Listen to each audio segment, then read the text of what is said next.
YouTube, j'espère que tu vas bien. Avant de commencer le thème principal de la vidéo, je tenais à prendre le temps, prendre quelques instants pour te dire merci. Merci de mettre des petits pouces bleus, de t'abonner à ma page, mais le plus important, voilà, pour moi, c'est les commentaires, les échanges qu'on peut avoir ensemble. Je trouve que c'est très intéressant, c'est sympa, et c'est très très bien parce que du coup, ça va dans les deux sens. Et ça, moi, j'apprécie beaucoup. Donc, merci à toi.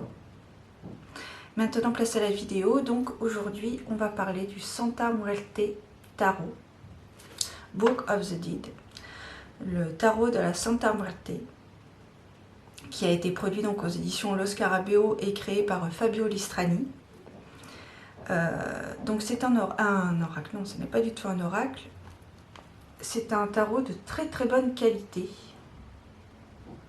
Tu vois, c'est une boîte rigide dont l'ouverture se fait par le dessus.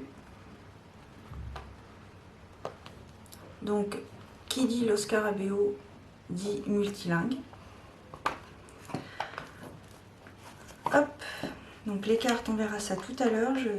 J'ai envie de te lire un petit résumé du livret de l'auteur. Donc le livret comme ceci, en couleur, comme je te disais. Et je vais te lire donc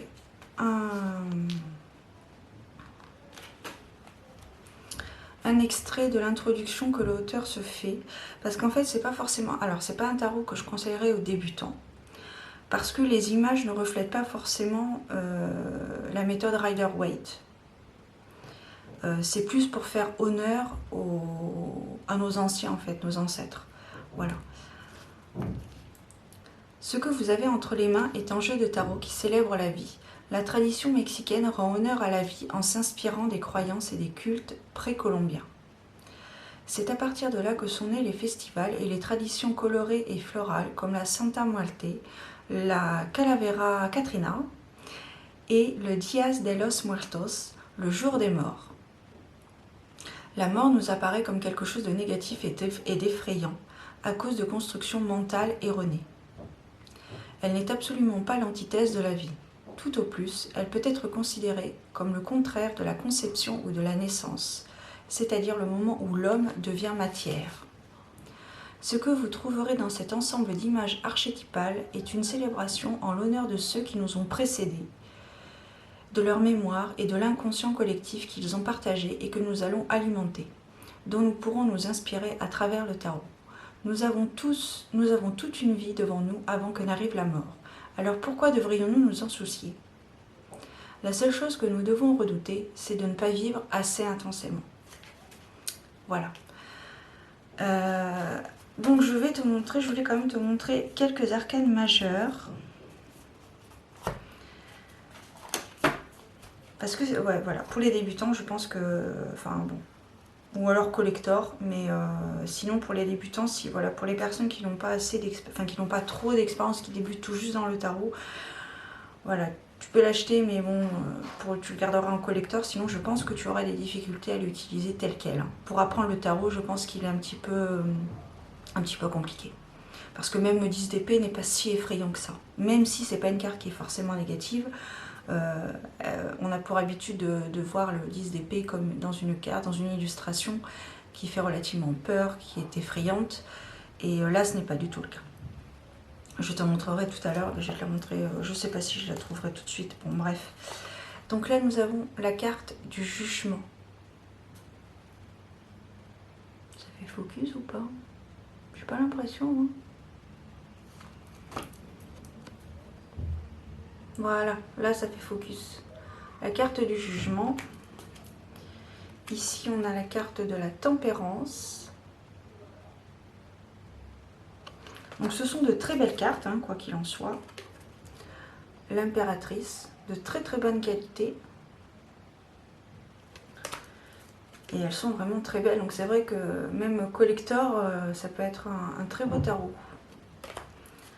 Là on a l'étoile.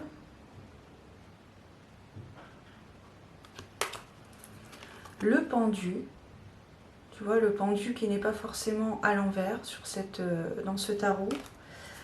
Justice.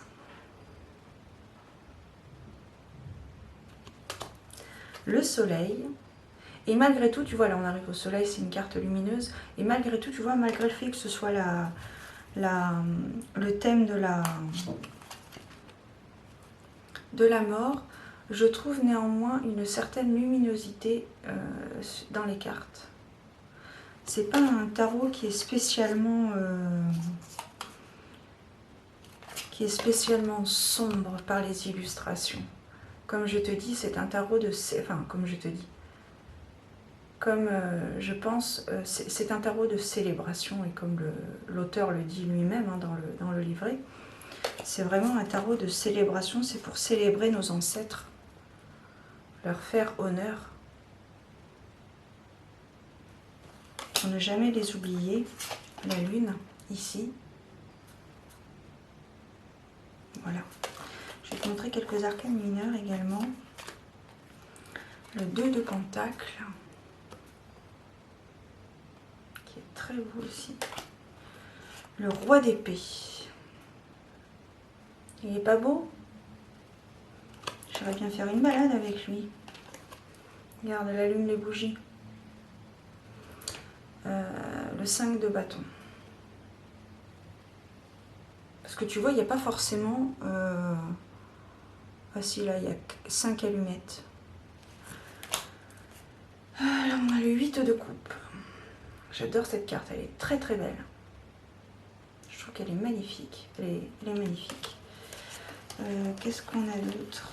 Tiens, regarde, le 5 d'épée.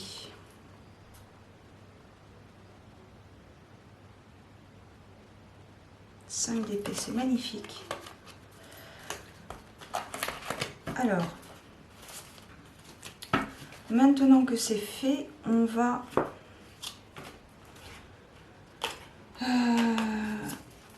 faire un tirage. Tu vas pouvoir choisir.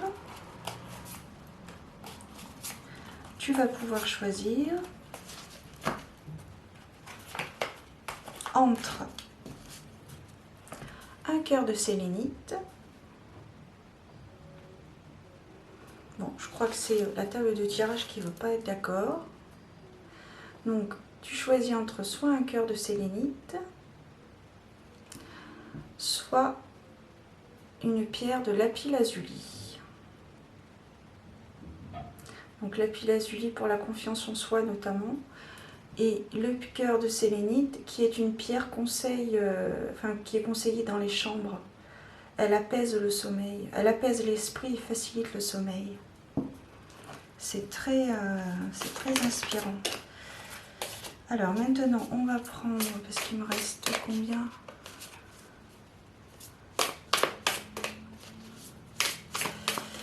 Alors, pour les personnes qui choisissent la pierre sélénite, le cœur sélénite, une carte.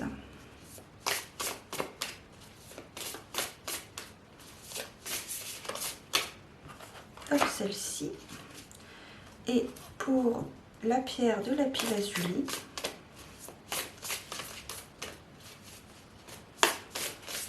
une carte, c'est la pierre de lapis-lazuli, pas deux, juste une.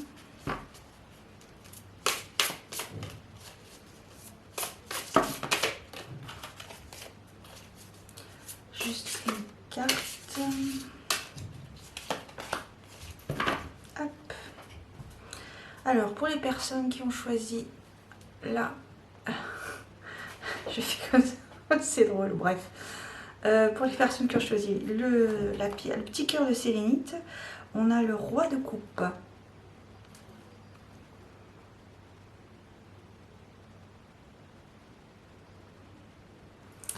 Alors, le Roi de coupe, que nous dit-il?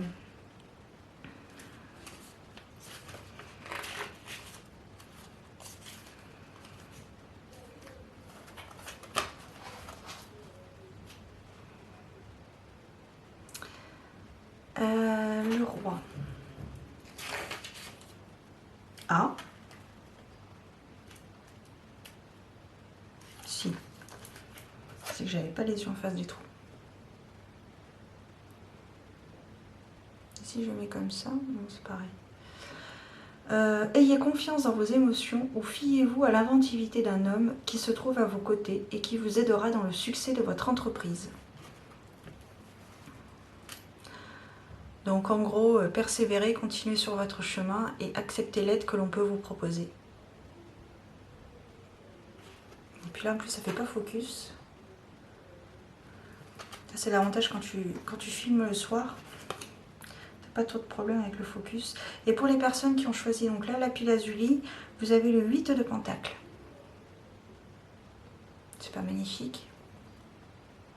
Bon, c'est particulier, hein, ça plaira pas à tout le monde, mais moi j'adore. En même temps, si j'avais pas aimé, je l'aurais pas acheté. Alors, le 8 de pentacle.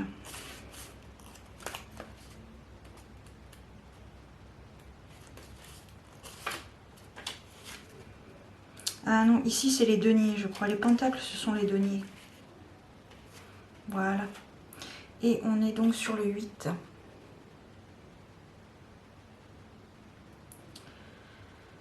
Mieux vaut prévenir que guérir. Affrontez donc les situations en faisant des choix et des jugements judicieux et en acceptant les conseils de personnes de confiance. On en revient un petit peu au même raisonnement que la première carte, d'accepter l'aide que l'on peut vous proposer.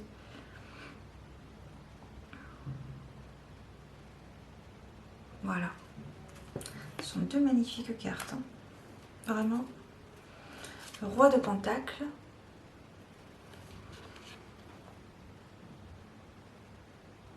Je pense que je vais filmer majoritairement mes vidéos de nuit. Enfin, quand je pourrai, parce que c'est vraiment plus agréable à filmer.